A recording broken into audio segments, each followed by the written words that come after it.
this first period, and the Generals applying the early pressure. A good jump on this series because Saginaw is a team that sometimes if you try to play their style, they kind of almost allow you to sleep at times. And we have a bit more intense style of dumping the puck in and forechecking. That's what we have to do. We have to just get that red line, dump the puck in, and forecheck. On the ice, Jock Callander for Muskegon, facing off against Tom St. James, won by the Lumberjacks. Playing it for Muskegon is Dave Allison on the left side to Callander. As the Jacks come out, Callander crosses over to the right side of the rink. Here's Callander bursting in across the line, shooting, when he scores!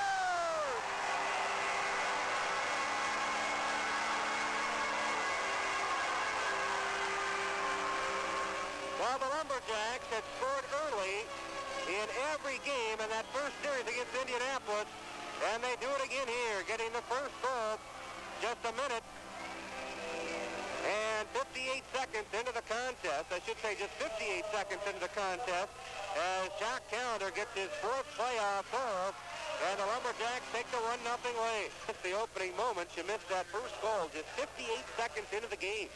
Muskegon's first rush down the ice. Jock Callander took the puck in his own end, shifted gears, went to the right side, then moved across the Saginaw line. He was not picked up.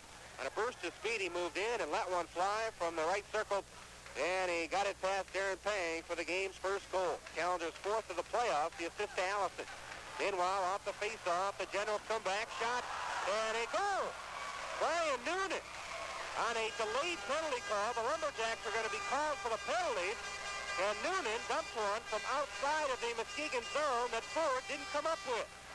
A very uncharacteristic goal let in by Brian Ford, and this game is tied 1-1. And Noonan will clear the zone out to center ice. Laying it there for the Lumberjacks is Dennis Polonich. Polonich sends in off the right boards, played by Pang behind the net. He clears on the right side, taken by Pyle. Pyle up to Brian Noonan. Here's Noonan in across the Muskegon blue line, drops it off to Dave Ruffalo, shot, and Ford goes down with a save. Rebound on the backhand by Ruffalo. That's not wide. Puck is kept in by the Generals. Behind the net, here's St. James to the left point to Michelle. Corona shot, save Ford. Rebound is still not cleared by Muskegon. With the puck is St. James. He centered one for Noonan, but that was broken up in the slot by Charlesworth. And now Todd Charlesworth finally clears for the Jacks out to the neutralized area. Taken right back by Saginaw. Darren Sevier centers one to St. James. He missed just wide on a shot from the slot. Rebound in the Muskegon zone on the right side. Jim Camazola keeping it in for the Generals. He's slowed up behind the net. Gets a centering pass in front. Then they score. Darren Sevier takes the pass in the slot, and he puts one by Brian Ford. And we have a 2-1 Saginaw lead. And the Generals, after trailing at 1-0 in the first minute of play, have suddenly struck for a pair of goals here. And the Lumberjacks find themselves down 2-1. There's what we have to do. We have to start taking the body on Saginaw, because if we don't hit them, they're just so much more effectiveness. And, you know, we talked about the paper teams, what each team has on paper, and it does look lopsided in that area. But we're seeing the chemistry that Saginaw has, and when they get that going, they're a good defensive club, so they can win on a 2-1 lead. Face off to the left of Ford in the Muskegon end. Poner against John Olson. Won by Poner. Puck cleared by Keller, but not out. Held in by the Generals. Corona at the right point. Now to Olson in the right corner to Guy Jacob. Jacob trying to move around. No. Gets the puck away to Olson. Now on the high spot to Corona. Drive. Save Ford. Rebound. They score. The Generals have scored again. On the rebound in the slot, I think it might have been Guy Jacob on the second try. As Brian Ford made the initial save on the shot by Michelle Carone, and then the rebound went right onto the stick of Guy Jacob. He put it home, and now the Generals have come back with 3 straight goals and lead it 3-1 with 8:57 left in this first period. And the Lumberjacks look a little bit disoriented out there. So we'll have a face-off in the Saginaw zone. I really feel for the Lumberjacks to be successful in this series or any series that has Rick Lee said. They have to play the same way as they did against Indy, and that was using the system, dumping the puck in. We cannot start having our defensemen carry the puck all the way out and then dump it in, because our forwards are standing at the far blue line, or have a forward rushing it from one end to the other. We have to use the system. Then the talent really helps. Face-off to the left of Payne, controlled by Muskegon. Right point, Allison with it. Getting pressure from Russell. Now Allison stays with the puck. Backhander, goal! Dave Allison gets the puck in on the right side, and he moves around Dave Russell into the right face-off circle. He backhanded one right on the ice, It just found its way inside the left goal post, and the Lumberjacks have now come back after 3 straight Saginaw goals. Muskegon gets its second goal, and now it's a 3-2 hockey game. Up to Scott Gruhl. Gruhl shoots in off the left board, stopped behind the net by Pang.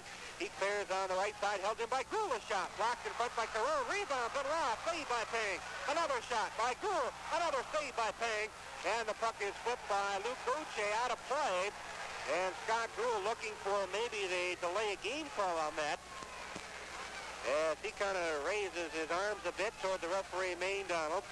In any event, the Lumberjacks seem to be perking themselves up a bit after the Generals played most of the first part of this first period in the Muskegon zone. The Lumberjacks, after being shocked with 3 straight goals against them, have come back to score one of their own, and now they're really putting the pressure on in the Saginaw end. Again, that play was initiated when Scott Gruhl dumped the puck in as soon as he got it in the center zone. And Scotty so far tonight has really done a good job of that, of getting that puck and dumping it in. Benoit wins the face-off to Gruhl. He blasts one, saved with the pads by Pang. And the rebound is played by Polonic. As Muskegon keeps it in, Polonic shoots and scores!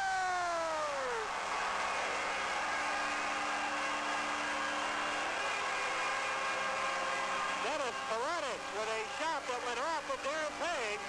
A rising shot that Pang lifted up his left arm, and he got a piece of it, but it rolled behind him and into the net.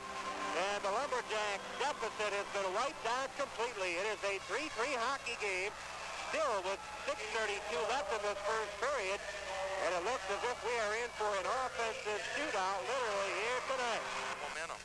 Players underway again to the right of Pang in the Saginaw end. Face-off controlled by the Generals. With it is Luke Gauthier.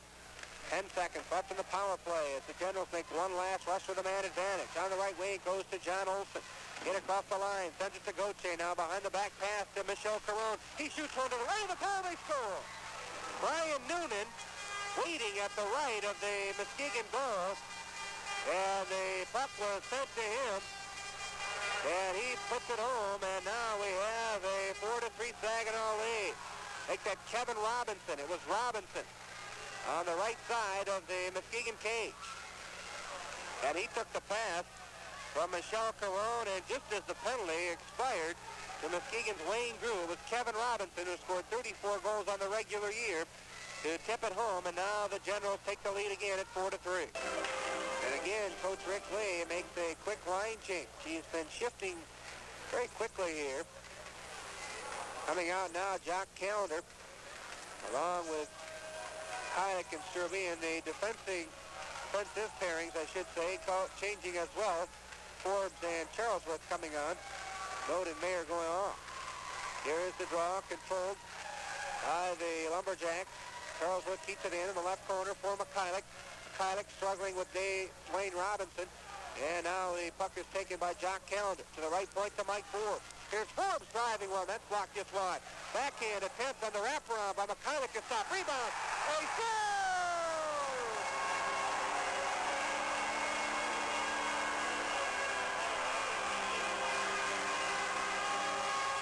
With 12:45 left in regulation time, the Muskegon Lumberjacks have tied it up once again.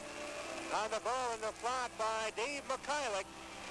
He tried for the wraparound from behind the net. That was stopped by Pang. The rebound was sent in by Michayluk, and the Lumberjacks now have tied it up. Dave Michayluk with his second goal of the playoffs. And a very big goal here, Pat, as Muskegon now is right back in it halfway through this third period. So the face-off will come to the right of Pang after the icing call in the Generals' end.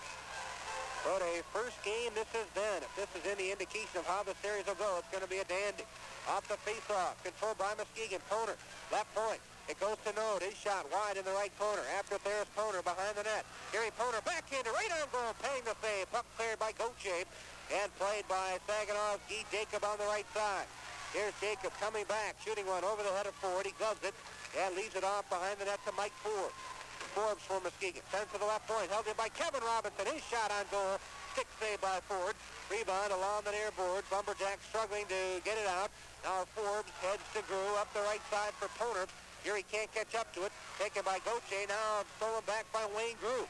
Grew had it knocked away in the Saginaw zone. Back come the General. On the left wing, Kevin Robinson trying to maneuver around Ford. Mike Ford for the good play, taking the puck away. Now he headmans to Roy Summer. In across the Saginaw line. Summer checked from behind by Michelle Caron. And the Generals get it back. John Olsen on the right side to Guy Jacob. Jacob, long shot, head high. Snug save, Ford quickly clears on the right side to Wayne Grew. Generals in a line change. Here's Grew up to Poner on the right wing. Yuri Poner moves, but he can't get around Bruce House. And the Generals take it back. Now Michayluk re-steals it for Muskegon in the neutral zone. Sends it into the Saginaw end. After there is Pyle up at center ice for Noonan, but the Generals are guilty of a two-line pass. And we have a timeout with 13:50 left in the overtime. Muskegon controls. Allison drives one. It's deflected high over the glass and into the top row of bleachers behind the Saginaw net. So the faceoff will be right at where the shot was taken, in between the right circle and the Saginaw blue line. Jock Callander will face off for the Lumberjacks against Jeff Pyle of Saginaw. This face-off is controlled by Callander to Allison, not to Charlesworth. He drives one, blocked by a sliding Dwayne Robinson. Charlesworth tracked it down in the left corner. Charlesworth backhander, face hang, rebound loose in the slot. Charlesworth again, hard working after it. Now it's loose along the near side. Charlesworth is tied up by Russell, and the Generals gain control. Jeff Pyle coming back. Poke checked away nicely by Dave Allison. Just inside the Muskegon line. Now to Michayluk on the right side. Dave Michayluk backhand throw. Now you put the goal! Todd Strueby gets the game winner. And the Lumberjacks have won it in overtime by the score of 5-4.